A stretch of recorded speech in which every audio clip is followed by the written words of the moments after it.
আসসালামু আলাইকুম। আপনাদেরকে এখন দেখাবো আমার আদরের ইষ্টপুষ্ট মুখ্যাপুর ডায়েট মেনু।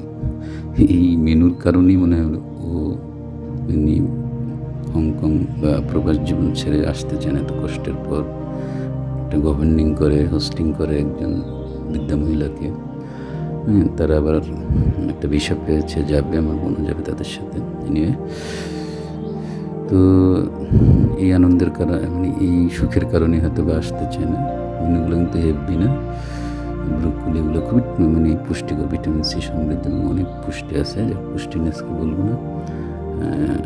এগুলো খুব সুন্দর, ডেজার্ট বলেন, বলেন ডায়েট মেনু আছে, আবার আছে, কিন্তু জানি না এটা শেষ কী বলতো, মিক্স খাচ্ছে।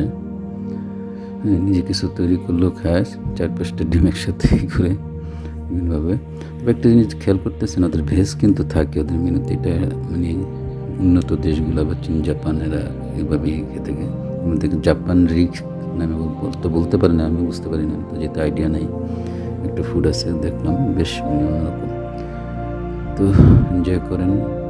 আসলে দেশে এসে কী করবে এই ধরনের মেনুগুলো, এই ডিশ তো মনে হয় 30টা 5 স্টার হোটেলও পাবে কিনা, পেলেও তখন দেশের এই পরিস্থিতিতে আর্থিক এই সংকটের মধ্যে খাওয়ার সম্ভাবনা এটা আসলে চিন্তার বিষয়। এই জন্য যা খেয়ে আসছে, খেয়ে মোটা হচ্ছে, দিকে অসুস্থ আছে, দাঁতের ব্যথা, সে আরও সমস্যা।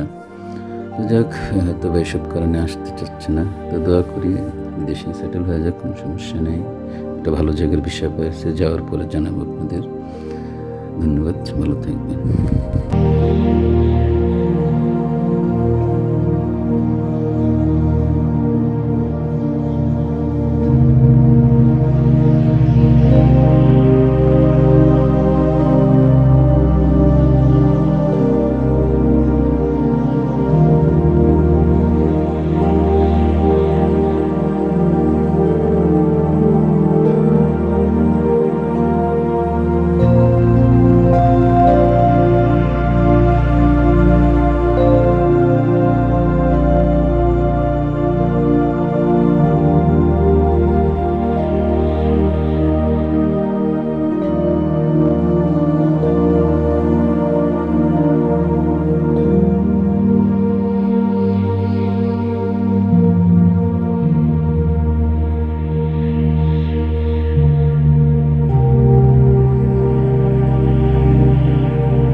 তার শিক্ষক হিসেবে আমাদের প্রিয় নবী হযরত মুহাম্মদ সাল্লাল্লাহু আলাইহি ওয়াসাল্লাম শিখিয়েছেন।